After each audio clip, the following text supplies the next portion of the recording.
আসসালামু আলাইকুম। পুতুলের দোষ নাকি মানুষের?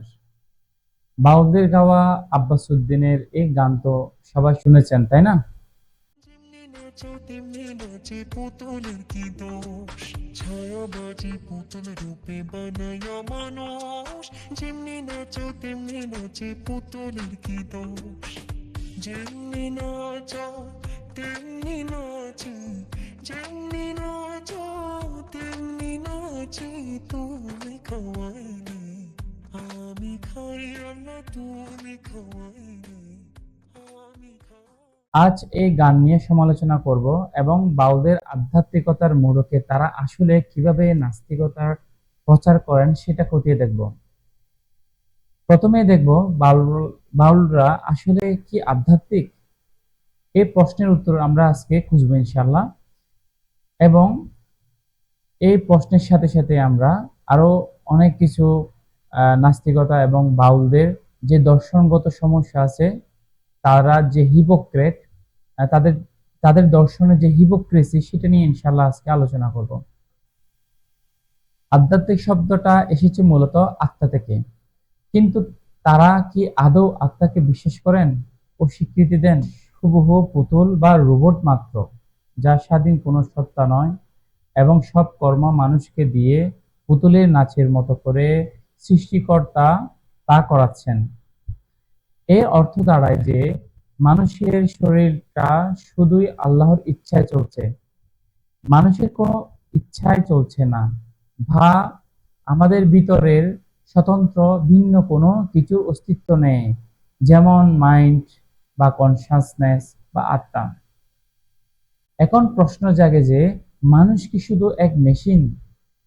বাউলদের এই একই সুরে নাস্তিকরা বলে ওঠে, স্রষ্টা যদি নিয়ন্ত্রণ করেন তবে মানুষ তো এক পুতুলের মতো।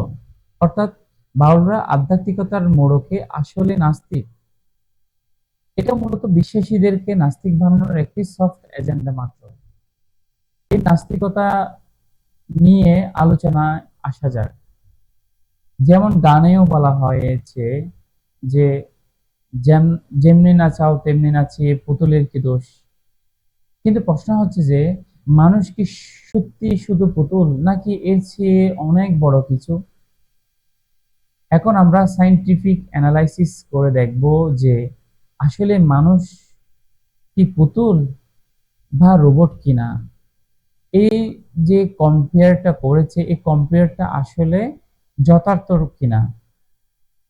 যদিও আধুনিক বিজ্ঞান ও মানুষের চেতনা বা আত্মার পুরো রহস্য এখনো পর্যন্ত পুরোপুরি হয়তো ব্যাখ্যা করতে সক্ষম হয়নি, তবে বিভিন্ন গবেষণায় আত্মার অস্তিত্বের প্রমাণ পাওয়া যায়।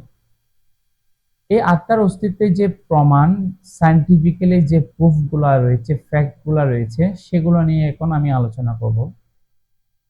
ফার্স্ট হচ্ছে নিয়ার দ্যাট এক্সপেরিয়েন্স, সংক্ষেপে এনডিই বলা হয়।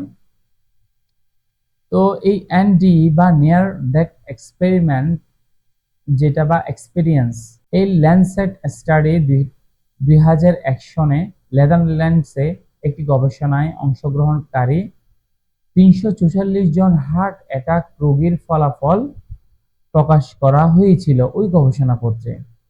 প্রায় 18% রোগী স্পষ্টভাবে এনডিই রিপোর্ট করেছেন।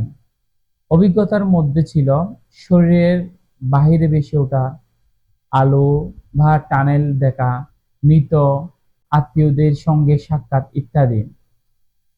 হৃদযন্ত্র বন্ধ হওয়ার পর মস্তিষ্ক প্রায় কাজ বন্ধ করে দেয়। এরপর আছে পাম রেনল্ড কেস। 1991 ইউএসএতে একজন আমেরিকান গায়িকা ছিলেন যার নাম হচ্ছে পাম রেনল্ডস। ওনার বিরল মস্তিষ্কের অস্ত্রোপচার হয় বা সার্জারি হয়।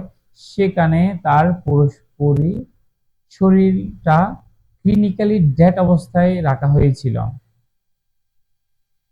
এবং ডাক্তাররা তাকে ক্লিনিক্যালি ডেড ঘোষণা করেন।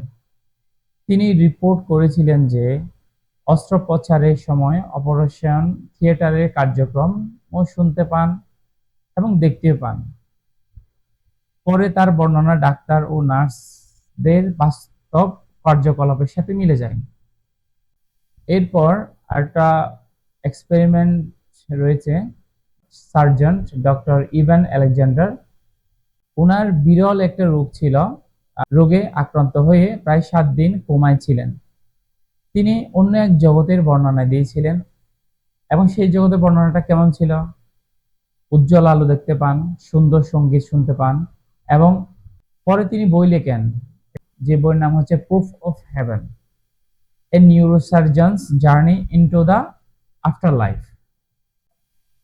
এরপর এখন আমি আলোচনা করব যেটা হচ্ছে সবচেয়ে বেশি এফেক্টিভ থিওরি, সেটা হচ্ছে কোয়ান্টাম কনসিয়াসনেস থিওরি। এই থিওরিটা কি? এই থিওরিটা দেন স্যার রজার পেনরোজ, গণিতবিদ, পদার্থবিদ, এবং একই সাথে তিনি নোবেল বিজয়ী ছিলেন। এবং তার সাথে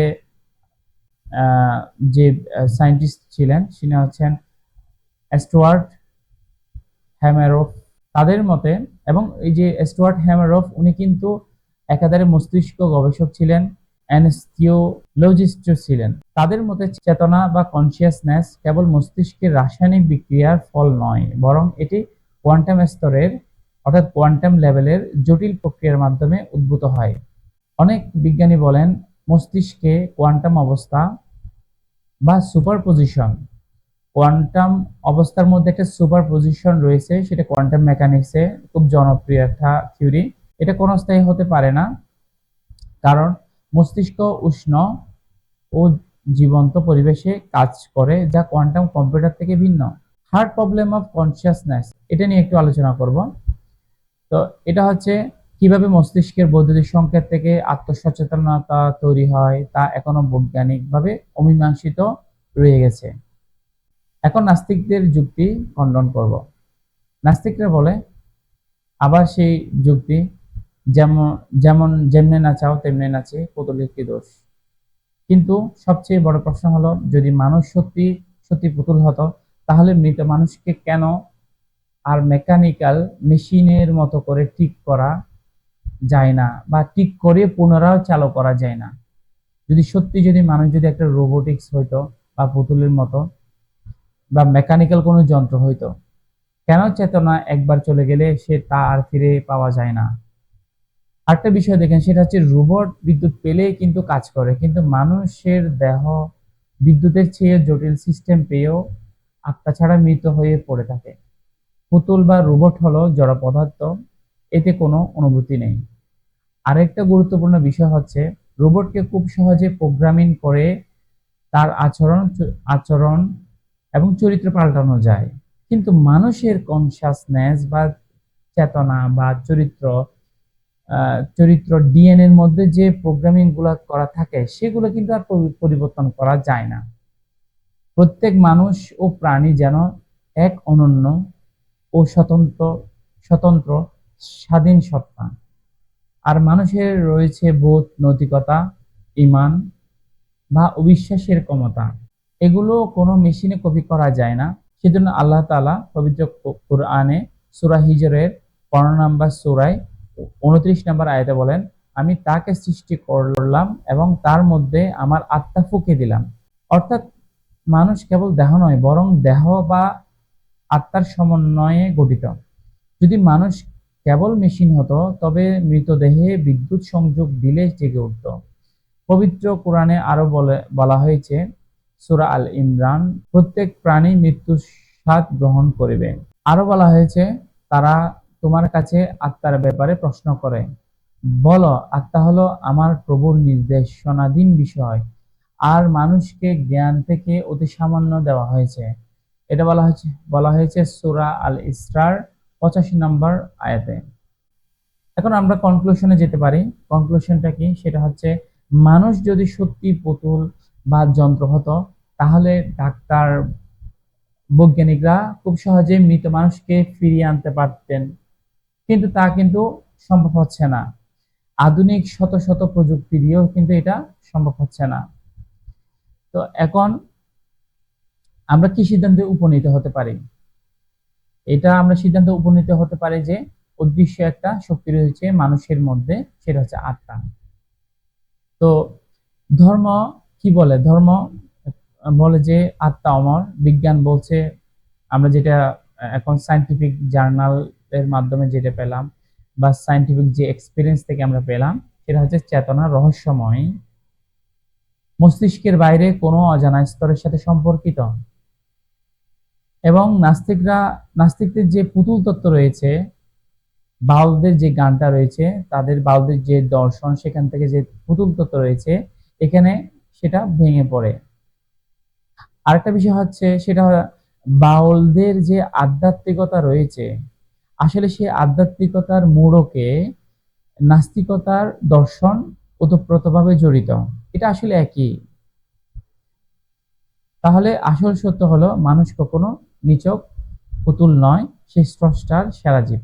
ধন্যবাদ সবাইকে আজকের এই ভিডিওটা দেখার জন্য। ইনশাল্লাহ আমি পরবর্তীতে আরো এরকম ভিডিও নিয়ে আসবো।